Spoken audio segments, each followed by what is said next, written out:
Ghana for Musorio, NPP for Musorio, and Yamunti, and Mahama. The NPP flag bearership race is still many months away, but the party is already ablaze, not with ideas, at least not yet, but ambition, drama, and political muscle flexing. The arrest of the party's controversial Ashanti Regional Chairman, Bernard Nchibo-Siakon, aka Chairman Wontumi, turned the halls of Yoko and National Intelligence Bureau into a political battleground. And from the smoke, 3 men are emerging, each hungry to wear the NPP crown in 2028.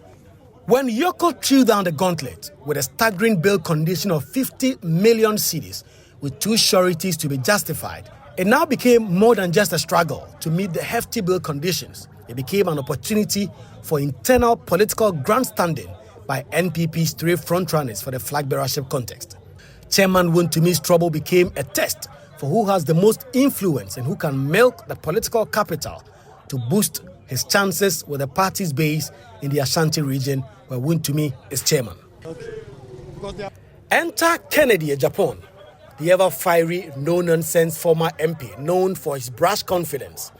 He was the first to show up with a promise to free Wontumi, but promises aren't paperwork, and his attempt to produce sureties failed spectacularly. And this is Honorable Kennedy in Japan. Oh, he also came forward. Yes, he came forward. He brought some documents. And these documents, upon verification, realized that they were either leases or assignments that had not been registered. So they lacked title. So we couldn't use such documents. And I told him. The first shot was fired.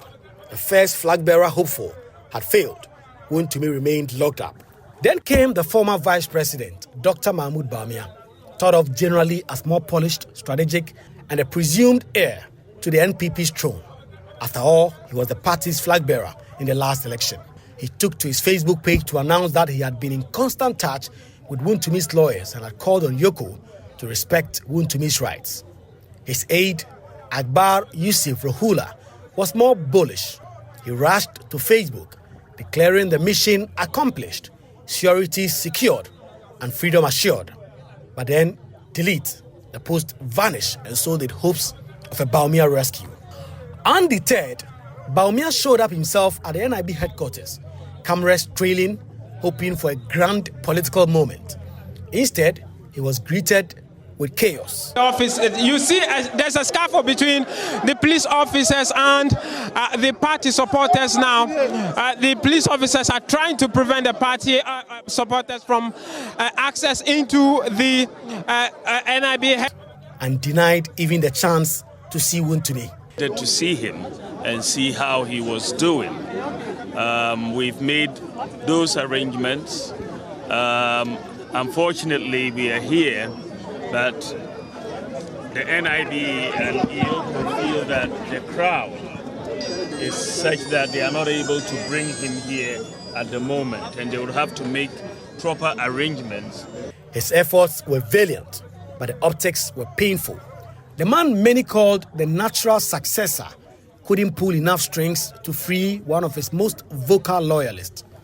And then came the dark horse, former Agric Minister and current MP for Abetifi, Dr. Brian Achampo. Not one for flashy shows or social media stunts. Brian had formed an exploratory committee on his bid for 2028. Now he perhaps saw this moment, not to speak, but to act. At this point, Wontumi had one surety. The second had become elusive. And then, in a power move, wrapped in silence, Brian appeared to have delivered. They have been able to provide the sureties. That one I can assure you.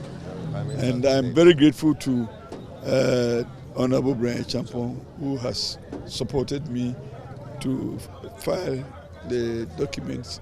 He has brought his documents to which goes over and above the value of money that is required.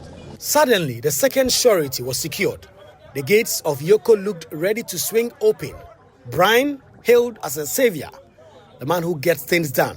No noise, just results. Okay, so we are going to go through the formalities. everything should be fine. And when you talk about formalities, what exactly is left with? I mean, we just finished the inspection of the property, so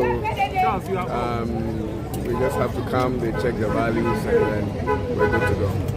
But it has to be said that Wontumi's lawyer, Pierre Kubi, is no neutral broker in this matter.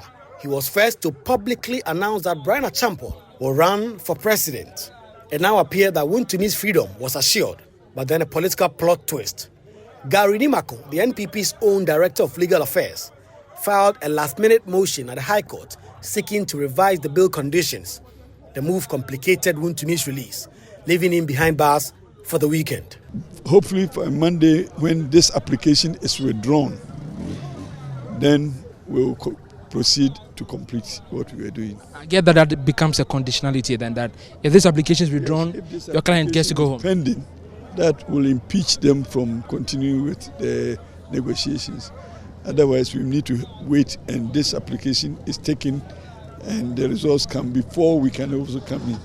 The motion has since been withdrawn and lawyers are scrambling to finalize paperwork. All things being equal, Wontumi walks free by close of day. If this whole Wontumi Bill soap opera was a test of which aspiring NPP flagbearer has the most pull ahead of what promises to be a fierce and bitter internal contest, then surely Brian Achampon appears to have walked away with the most political capital. The battle lines have been drawn.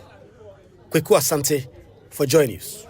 Ghana for Musorio, NPP for Musorio, and Yamunti, and Mahama.